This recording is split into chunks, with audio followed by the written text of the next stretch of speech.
Hello friends, कैसे हैं आप सब। Welcome to my channel Soli Swasti. Friends, आज मैंने कमेंट्स देखा कि उसमें एक प्रश्न आया है एक व्यूअर्स का हमारे कि हमारे प्रारब्ध कर्म क्या हैं और हमारे क्रियामान कर्म क्या हैं और कौन सा कर्म उत्तम है जिसको करने से हमको सुख मिले। उन्होंने ये क्वेश्चन पूछा। मैंने मॉर्निंग में सुबह देखा तो मुझे लगा कि शायद मुझे इस पे वीडियो बनाना चाहिए, क्योंकि उसका आंसर देना कमेंट बॉक्स में थोड़ा मुश्किल था। तो हमारे प्रारब्ध कर्म क्या हैं? प्रारब्ध कर्म वो हैं जो हमने पिछले कई जन्मों में किए थे और उनका फल हमको इस जन्म में मिल रहा है या मिलने वाला है। तो हम जो कर्म करते हैं उसके फल के विषय में हम विचार ज़रूर करते हैं। जब हमें दुख मिलता है या कोई अनएक्सपेक्टेड खुशी मिल जाती है और हम ये कहते हैं कि अरे हमने तो ऐसा कुछ भी नहीं किया जिससे हमें ये दुख मिले, या हम किसी और को देखते हैं तो हम कहते हैं कि फलाना व्यक्ति कितना सीधा है और कितने सज्जन है बेचारे, उनके साथ ऐसी घटना हो गई, पता नहीं कौन से जन्मों का ये था जो उनको मिला। तो कहीं ना कहीं हमको पिछले जन्मों से जो चीज़ें मिलते करके आए हैं उनके हमें फल भी मिलते रहते हैं इस जन्म में। तो ये हमारे प्रारब्ध होते हैं। अचानक कोई खुशी मिल जाना, अचानक कोई दुख मिल जाना जिसके लिए हम प्रिपेयर ना हो, ये हमारे पास्ट लाइफ्स के कर्म हैं जो प्रारब्ध में हमें इस जन्म में मिले या मिल रहे हैं या आगे मिलेंगे। हमारे जन्म किस योनि में हो, भाई हम इस जन्म में मानव योनि में हैं। हमारा जन्म किस परिवार में हो, किस कुल में हो, वंश में हो, किस गोत्र में हो, हमारे माता पिता कैसे हों, कौन हो, हमारे खून के रिश्ते,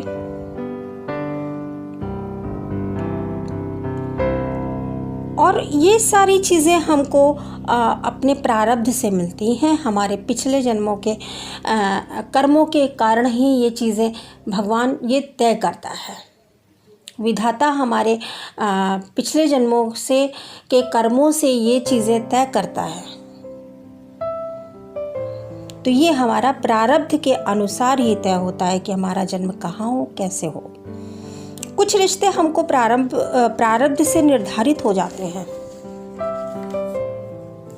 और कुछ रिश्ते हमको इसी जन्म के कर्मों का फल के रूप में मिलते हैं।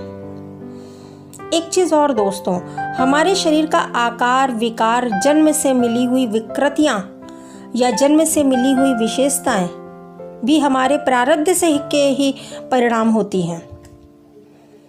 इसीलिए ईश्वर कहते हैं कि अब से, अभी से, इसी वक्त से, जब समझ आ जाए तब से हमें अपने कर्मों का मूल्यांकन और सुधार कर लेना चाहिए, क्योंकि आज किए गए कर्म हमारे भविष्य में फलित होंगे और नेक्स्ट लाइफ में प्रारब्ध बनकर भी हमारे सामने आएंगे।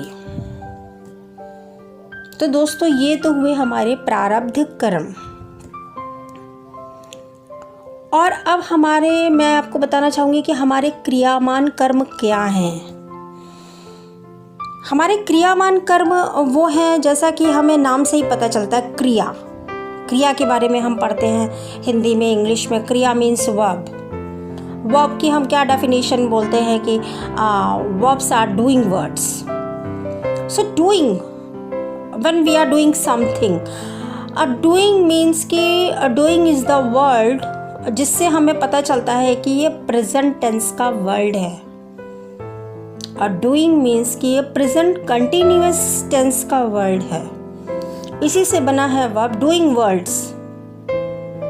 ये वर्ब है और वर्ब का मीन्स ही क्रिया है।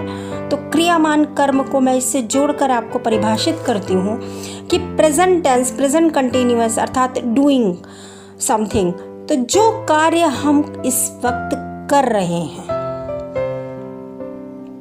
जो कार्य हम या आप या कोई भी व्यक्ति वर्तमान समय में कर रहे हैं, जिसको हम इस वक्त परफॉर्म कर रहे हैं, प्रेजेंट टाइम में जो हो रहा है कार्य, हर वो कार्य क्रियामान कर्म है।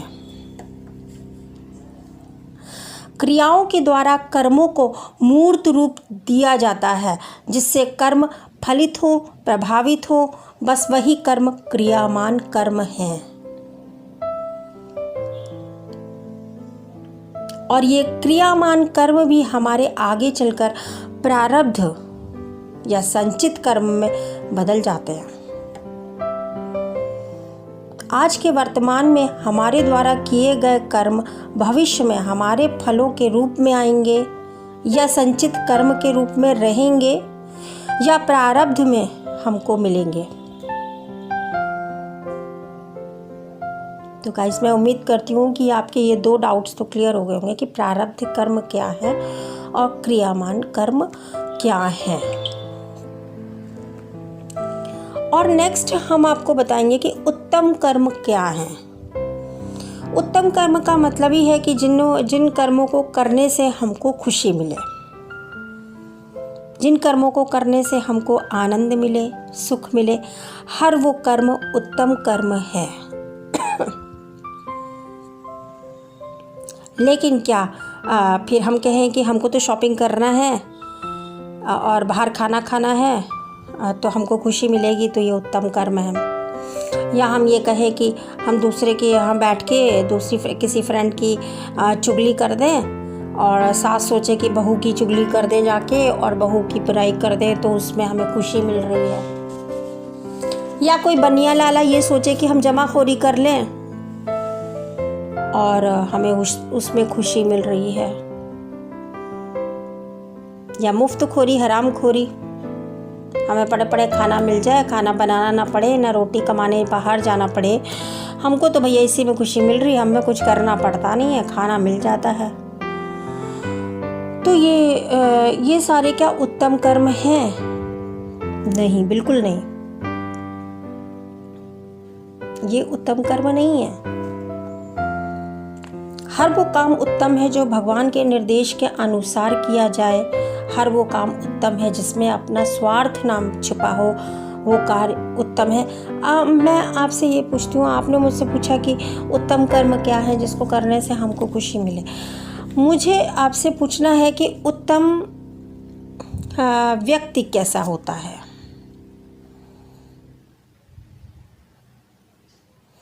कैसे पहचानेंगे कि ये व्यक्ति उत्तम है और ये व्यक्ति बुरा है? जो इंसान अपनी कथनी और कर्मनी में सामंजस्य न रखे, क्या वो व्यक्ति उत्तम है?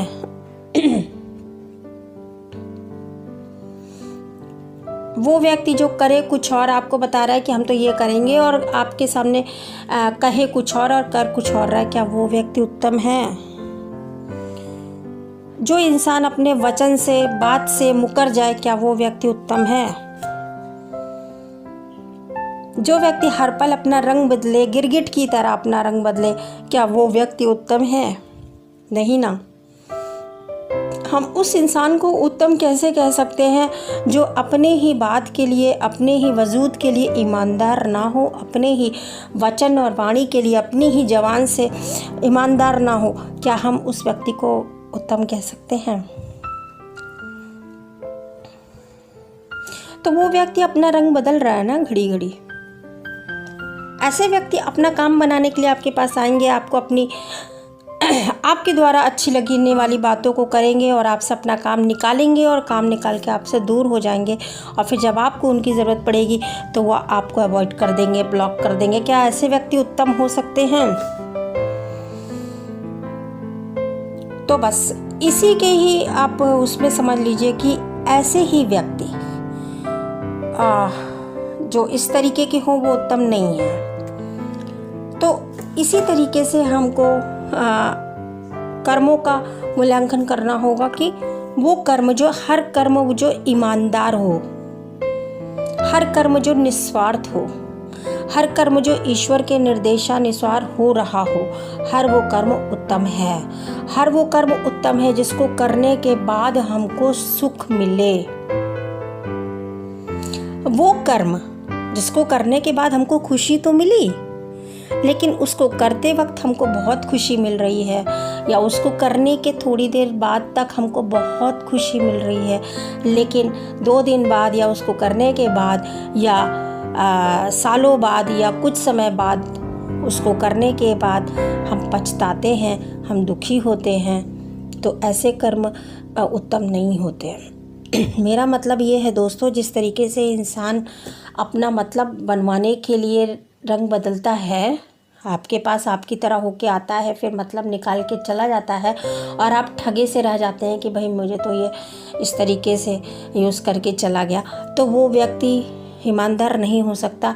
इसी तरीके से वो कर्म भी ईमानदार या उत्तम नहीं हो सकता जिसको करते वक्त आपको खुशी का अनुभव तो हो रहा है, लेकिन थोड़े दिन बाद या थोड़े समय बाद आप उसको महसूस करते ही दुख का अनुभव करोगे। इसका मतलब कि उस कर्म का असली रंग तो दुख देना था, लेकिन उसको आपको आकर्षित करने के लिए सुख का रूप धर के आया था, और उसने फिर से अपना असली रंग दिखा दिया गिरगिट की तरह कि नहीं, ये कर्म गंदा था। मुझे इसे करते वक्त उस वक्त क्या हो गया था कि मुझे उसे करते वक्त खुशी हो रही थी। वो कर्म ईमानदार नहीं था। उसने आपको अपना रंग दिखा के आकर्षित किया, आपको मोटिवेट किया, आपने वो किया और उसके बाद आप बेचैन हो गए। उसके बाद आपकी सुकून चला गया, आपकी नींद चली गई, आपकी आत्मा आपको धिक्कारने लगी। वो कर्म उत्तम नहीं हो सकता।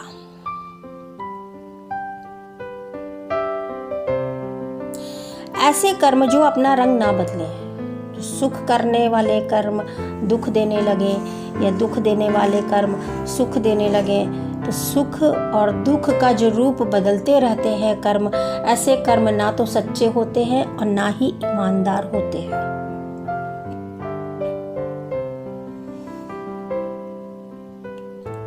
कर्म वो उत्तम होते हैं जिनको करते वक्त हमको भले कुछ कठिनाइयाँ आए, कुछ प्रतिरोध आए, कुछ रेजिस्टेंस आए, कुछ मुश्किलें आए, लेकिन फिर उनको परफॉर्म करने के बाद हमको खुशी मिले। उन कर्मों को करते हुए भी हमको खुशी मिले, करते वक्त भी हमको संतोष मिले, करने के बाद हमको संतोष मिले, साल भर बाद भी हमको संतोष मिले, उस पूरे जन्म में उस कर्मों को फील करते हमें सुख मिले, और मृत्यु के बाद भी हमको वो कर्म सुख पहुँचाए और वो कर्म सुख बनकर प्रारब्ध के रूप में अगले जन्म में हमको खुशियों के रूप में आए।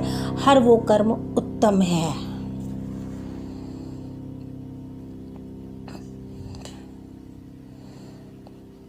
मेरे फ्रेंड्स, हर वो कर्म उत्तम है जो अपना रंग नहीं बदले। हर वो कर्म उत्तम है जो अपना रंग नहीं बदलते, जो आपके पास अपनी रियलिटी के साथ आते हैं और आप उनको बहुत ही ईमानदारी से खुद परफॉर्म करते हैं, और वो कर्म उत्तम है। चिरकाल तक, अनंत काल तक हमको सुख का अनुभव कराते हैं, अगले जन्म में भी वो हमको सुख का अनुभव कराते हैं। हर वो कर्म उत्तम है। सो गाइस, मैं उम्मीद करती हूँ आपको ये समझ में आया होगा, एंड जो कमेंट्स हो आप लिख सकते हैं। And thank you very much, thanks for watching, love you all. Please like, share, comments and subscribe my channel. Love you all.